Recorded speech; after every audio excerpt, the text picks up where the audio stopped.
ನಮಸ್ಕಾರ. ಆಧುನಿಕ ಭಾರತವನ್ನ ಕಟ್ಟಿದ ನಾಯಕರ ಬಗ್ಗೆ ಮಾತಾಡುವಾಗ ಜವಾಹರ್ಲಾಲ್ ನೆಹರು ಅವರ ಹೆಸರು ಖಂಡಿತವಾಗಿಯೂ ಬರುತ್ತೆ. ಅವರು ಭಾರತದ ಮೊದಲ ಪ್ರಧಾನಿ ಅನ್ನೋದಷ್ಟೇ ಅಲ್ಲ, ಅವರ ಚಿಂತನೆಗಳು, ಅವರ ನಿರ್ಧಾರಗಳು ಇವತ್ತಿಗೂ ನಮ್ಮ ದೇಶದ ಮೇಲೆ ತುಂಬಾನೇ ಪ್ರಭಾವ ಬೀರಿವೆ. ಹಾಗಾದರೆ ಯಾರು ಈ ನೆಹರು? ಅವರ ಪರಂಪರೆ ಅಂದರೆ ನಿಜವಾಗಿಯೂ ಏನು? ಬನ್ನಿ, ಇವತ್ತಿನ ಈ ವಿಶ್ಲೇಷಣೆಯಲ್ಲಿ ಅವರ ಬದುಕಿನ ಒಂದೊಂದೇ ಪುಟಗಳನ್ನು ತಿರುವಿ ನೋಡೋಣ. ನೆಹರು ಅವರನ್ನ ಸರಿಯಾಗಿ ಅರ್ಥ ಮಾಡ್ಕೊಳ್ಬೇಕಂದ್ರೆ ನಾವು ಅವರನ್ನ 3 ಮುಖ್ಯ ಪಾತ್ರಗಳಲ್ಲಿ ನೋಡಬೇಕು. ಮೊದಲನೇದು, ಸ್ವಾತಂತ್ರ್ಯಕ್ಕಾಗಿ ಹೋರಾಡಿದ ಒಬ್ಬ ಹೋರಾಟಗಾರನಾಗಿ. ಎರಡನೇದು, ಹೊಸ ಭಾರತ ಹೇಗಿರಬೇಕು ಅಂತ ಕನಸು ಕಂಡ ಒಬ್ಬ ಚಿಂತಕನಾಗಿ. ಮತ್ತು ಮೂರನೆಯದು, ಆ ಕನಸನ್ನ ನನಸು ಮಾಡೋಕೆ ಅಡಿಪಾಯ ಹಾಕಿದ ಒಬ್ಬ ಶಿಲ್ಪಿಯಾಗಿ. ಅವರ ಈ 3 ಮುಖಗಳ ಪ್ರಯಾಣ ಹೇಗಿತ್ತು ಅಂತ ನೋಡೋಣ ಬನ್ನಿ. ಸರಿ, ಮೊದಲು ಅವರ ಹೋರಾಟದ ಹಾದಿ ಹೇಗಿತ್ತು ಅಂತ ಶುರು ಮಾಡೋಣ. ಅಷ್ಟೊಂದು ಶ್ರೀಮಂತ ಕುಟುಂಬದಲ್ಲಿ ಹುಟ್ಟಿದ ನೆಹರು ಸ್ವಾತಂತ್ರ್ಯ ಚಳುವಳಿಯ ಮುಂಚೂಣಿಗೆ ಬಂದಿದ್ದು ಹೇಗೆ? ಅವರ ರಾಜಕೀಯ ಜೀವನದ ಮೊದಲ ಹೆಜ್ಜೆಗಳು ಯಾವುವು? ಅವರ ರಾಜಕೀಯ ಪಯಣ ಶುರುವಾಗಿದ್ದು ಹೋಮ್ ರೂಲ್ ಚಳವಳಿಯ ಮೂಲಕ. ಆಮೇಲೆ 1920ರ ಅಸಹಕಾರ ಚಳವಳಿಯಲ್ಲಿ ತುಂಬಾನೇ ಸಕ್ರಿಯವಾಗಿ ಭಾಗವಹಿಸಿ ಇಡೀ ದೇಶದ ಗಮನ ಸೆಳೆದರು. ಆದರೆ ಅವರ ನಾಯಕತ್ವಕ್ಕೆ ಒಂದು ದೊಡ್ಡ ತಿರುವು ಸಿಕ್ಕಿದ್ದು 1929ರಲ್ಲಿ.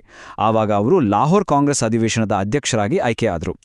ಇದು ಬರೀ ಒಂದು ಹುದ್ದೆ ಆಗಿರಲಿಲ್ಲ, ಇದು ಭಾರತದ ಸ್ವಾತಂತ್ರ್ಯ ಹೋರಾಟದ ದಾರಿಯನ್ನೇ ಬದಲಾಯಿಸಿದ ಒಂದು ಐತಿಹಾಸಿಕ ಕ್ಷಣ. ಯಾಕಂದ್ರೆ ಆ ಅಧಿವೇಶನದಲ್ಲಿ ಒಂದು ಕ್ರಾಂತಿಕಾರಿ ಘೋಷಣೆ ಮೊಳಗಿತ್ತು. ಅದೇ ಸಂಪೂರ್ಣ ಸ್ವರಾಜ್ಯ. ಅಲ್ಲಿವರೆಗೂ ಕಾಂಗ್ರೆಸ್ ಬ್ರಿಟಿಷರತ್ರ ಸ್ವಲ್ಪ ಹೆಚ್ಚಿನ ಅಧಿಕಾರ ಅಥವಾ ಸ್ವಾಯತ್ತತೆ ಅಷ್ಟೇ ಕೇಳ್ತಾ ಇತ್ತು. ಆದರೆ ನೆಹರು ನಾಯಕತ್ವದಲ್ಲಿ ಇದೇ ಮೊದಲ ಬಾರಿಗೆ ನಮಗ್ ಬೇಕಾಗಿರೋದು ಸಂಪೂರ್ಣ ಸ್ವಾತಂತ್ರ್ಯ, ಬೇರೇನೂ ಅಲ್ಲ ಅಂತ ಗಟ್ಟಿಯಾಗಿ ಘೋಷಿಸಲಾಯಿತು. ಈ ಒಂದೇ ಒಂದು ನಿರ್ಣಯ ಇಡೀ ಸ್ವಾತಂತ್ರ್ಯ ಚಳುವಳಿಗೆ ಒಂದು ಹೊಸ ಜೋಶ್ ಮತ್ತು ಸ್ಪಷ್ಟವಾದ ಗುರಿಯನ್ನ ಕೊಡ್ತು. ನೆಹರು ಬರೀಯೊಬ್ಬ ರಾಜಕೀಯ ಹೋರಾಟಗಾರ ಆಗಿರಲಿಲ್ಲ, ಅವರೊಬ್ಬ ದೊಡ್ಡ ಚಿಂತಕ ಕೂಡ ಆಗಿದ್ರು. ಅವರ ರಾಜಕೀಯ ಮತ್ತು ಆರ್ಥಿಕ ಐಡಿಯಾಗಳು ಹೇಗೆ ರೂಪುಗೊಂಡವು, ಸ್ವತಂತ್ರ ಭಾರತ ಹೇಗಿರಬೇಕು ಅನ್ನೋದ್ರ ಬಗ್ಗೆ ಅವರ ಕಲ್ಪನೆಗಳೇನು, ಈಗ ಅದನ್ನ ನೋಡೋಣ. ನೆಹರು ಅವರ ಮೇಲೆ ಕಮ್ಯುನಿಸ್ಟ್ ಸಿದ್ಧಾಂತಗಳ ಪ್ರಭಾವ ಬಹಳ ಇತ್ತು. ಇದರಿಂದಾಗಿಯೇ ಕಾಂಗ್ರೆಸ್ ಒಳಗೆ ಎಡಪಂಥೀಯ ಧ್ವನಿಗಳು ಗಟ್ಟಿಯಾಗೋಕೆ ಶುರುವಾದವು. ಈ ಹೊಸ ವಿಚಾರಗಳೇ ಮುಂದೆ ಅವರು ಸುಭಾಷ್ ಚಂದ್ರ ಬೋಸ್ ಅವರ ಜೊತೆ ಸೇರಿ ಕಾಂಗ್ರೆಸ್ ಸಮಾಜವಾದಿ ಪಕ್ಷವನ್ನ ಸ್ಥಾಪಿಸೋಕೆ ಕಾರಣವಾಯಿತು. ಇದು ಕಾಂಗ್ರೆಸ್ನೊಳಗೆ ಒಂದು ಹೊಸ ಚಿಂತನೆಯ ಅಲೆಯನ್ನೇ ಸೃಷ್ಟಿಸಿತ್ತು. ಇಲ್ಲಿ ಒಂದು ಇಂಟ್ರೆಸ್ಟಿಂಗ್ ವಿಷಯ ಏನಂದ್ರೆ, ಗಾಂಧೀಜಿ ಮತ್ತು ನೆಹರು ನಡುವೆ ದೊಡ್ಡ ಗೌರವ ಇತ್ತು, ಆದರೆ ದೇಶದ ಭವಿಷ್ಯದ ಬಗ್ಗೆ ಇಬ್ಬರ ದಾರಿ ಬೇರೆ ಬೇರೆ ಇತ್ತು. ಗಾಂಧೀಜಿಯವರು ಗ್ರಾಮ ಸ್ವರಾಜ್, ಚರಕ ಮತ್ತು ಹರಿಜನ ಚಳುವಳಿಗಳ ಮೂಲಕ ಭಾರತದ ಆತ್ಮವನ್ನು ಉಳಿಸೋಕ್ ನೋಡಿದ್ರೆ, ನೆಹರು ಅವರು ಇವು ಮಾತ್ರ ಸಾಲದು ಅಂತ ನಂಬಿದ್ರು. ಆಧುನಿಕ ಕೈಗಾರಿಕೆಗಳು ಮತ್ತು ವೈಜ್ಞಾನಿಕ ಪ್ರಗತಿ ಇಲ್ಲದೆ ಭಾರತ ಬಡತನದಿಂದ ಹೊರಗೆ ಬರಲು ಸಾಧ್ಯವೇ ಇಲ್ಲ ಅನ್ನೋದು ಅವರ ಗಟ್ಟಿವಾದವಾಗಿತ್ತು. ಆದರೆ ಈ ಭಿನ್ನಾಭಿಪ್ರಾಯಗಳ ನಡುವೆಯೂ ಅವರ ಸಂಬಂಧ ಮಾತ್ರ ಹಾಗೇ ಇತ್ತು. ಇದು ಅವರ ರಾಜಕೀಯ ಜೀವನದಲ್ಲಿ ಒಂದು ಬಹಳ ಮುಖ್ಯವಾದ ಘಟ್ಟ.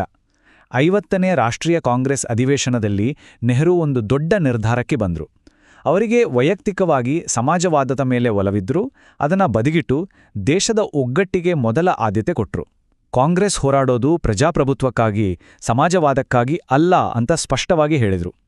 ಅಂದ್ರೆ ಒಂದು ಸಿದ್ಧಾಂತಕ್ಕಿಂತ ದೇಶದ ಏಕತೆ ಮುಖ್ಯ ಅನ್ನೋದನ್ನ ಅವರು ತೋರಿಸ್ಕೊಟ್ರು. ಸರಿ, ಸ್ವಾತಂತ್ರ್ಯ ಸಿಕ್ತು. ಈಗ ಹೋರಾಟಗಾರನ ಕೆಲಸ ಮುಗ್ದು ದೇಶ ಕಟ್ಟೋ ಶಿಲ್ಪಿಯ ಕೆಲಸ ಶುರುವಾಯಿತು. ವಿಭಜನೆಯ ನೋವು, ಬಡತನ, ಅನಕ್ಷರತೆ ಇಷ್ಟೆಲ್ಲ ಸಮಸ್ಯೆಗಳ ಮಧ್ಯೆ ಒಂದು ಹೊಸ ದೇಶವನ್ನ ಕಟ್ಟೋ ದೊಡ್ಡ ಜವಾಬ್ದಾರಿ ನೆಹರು ಅವರ ಹೆಗಲು ಮೇಲೆ ಬಿತ್ತು. ಅವರ ಕೆಲಸ ಹೇಗಿತ್ತು ಅಂತ ನೋಡೋಣ. ಸ್ವತಂತ್ರ ಭಾರತದ ಎಕಾನಮಿಯನ್ನ ಹೇಗೆ ದಾರಿಗೆ ತರೋದು, ಇದಕ್ಕೆ ನೆಹರು ತಂದಿದ್ದೇ ಪಂಚವಾರ್ಷಿಕ ಯೋಜನೆಗಳು ಅನ್ನೋ ಕಾನ್ಸೆಪ್ಟ್. ಸೋವಿಯತ್ ಒಕ್ಕೂಟದಿಂದ ಪ್ರೇರಣೆ ಪಡೆದು ಈ ಮಾದರಿಯನ್ನ ಅಳವಡಿಸ್ಕೊಂಡ್ರು. ಸಿಂಪಲ್ ಆಗಿ ಹೇಳಬೇಕಂದ್ರೆ, ಸರ್ಕಾರದ ನೇತೃತ್ವದಲ್ಲಿ 5 ವರ್ಷಗಳ ಪ್ಲಾನ್ ಮಾಡಿಕೊಂಡು ದೇಶದ ಕೃಷಿ ಮತ್ತು ಇಂಡಸ್ಟ್ರಿಗಳನ್ನ ಡೆವಲಪ್ ಮಾಡೋದು. ಹೊಸ ಭಾರತವನ್ನ ಕಟ್ಟೋದು ಅಂದ್ರೆ ಸುಲಭದ ಮಾತಾಗಿರಲಿಲ್ಲ.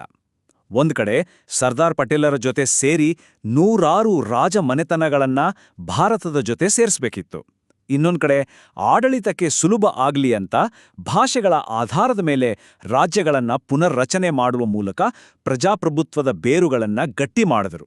ಇದೆಲ್ಲದರ ಜೊತೆಗೆ ದೊಡ್ಡ ದೊಡ್ಡ ಅಣೆಕಟ್ಟುಗಳು, ಫ್ಯಾಕ್ಟರಿಗಳು ಮತ್ತು ವೈಜ್ಞಾನಿಕ ಸಂಸ್ಥೆಗಳನ್ನು ಸ್ಥಾಪಿಸುವುದೇ ದೇಶದ ಪ್ರಗತಿಯ ನಿಜವಾದ ದಾರಿ ಅಂತ ನೆಹರು ಬಲವಾಗಿ ನಂಬಿದ್ದರು. ನೆಹರು ಜಾರಿಗೆ ತಂದ ಮಿಶ್ರ ಆರ್ಥಿಕ ವ್ಯವಸ್ಥೆ ಅನ್ನೋ ಕಾನ್ಸೆಪ್ಟ್ ಅವರ ದೂರದೃಷ್ಟಿಗೆ ಒಂದು ಒಳ್ಳೆ ಉದಾಹರಣೆ. ಅಂದ್ರೆ ಇದು ಪೂರ್ತಿ ಬಂಡವಾಳಶಾಹಿಯೂ ಅಲ್ಲ, ಪೂರ್ತಿ ಸಮಾಜವಾದವೂ ಅಲ್ಲ. ಪ್ರೈವೇಟ್ ಕಂಪನಿಗಳಿಗೂ ಅವಕಾಶ ಕೊಡ್ತಾ ದೇಶದ ಪ್ರಮುಖ ಇಂಡಸ್ಟ್ರಿಗಳನ್ನ ಸರ್ಕಾರದ ಹಿಡಿತದಲ್ಲಿಟ್ಕೊಳ್ಳೋದು. ಈ ನೀತಿ ಆರ್ಥಿಕ ಬೆಳವಣಿಗೆ ಮತ್ತು ಸಾಮಾಜಿಕ ನ್ಯಾಯದ ನಡುವೆ ಒಂದು ಬ್ಯಾಲೆನ್ಸ್ ತರೋ ಪ್ರಯತ್ನವಾಗಿತ್ತು.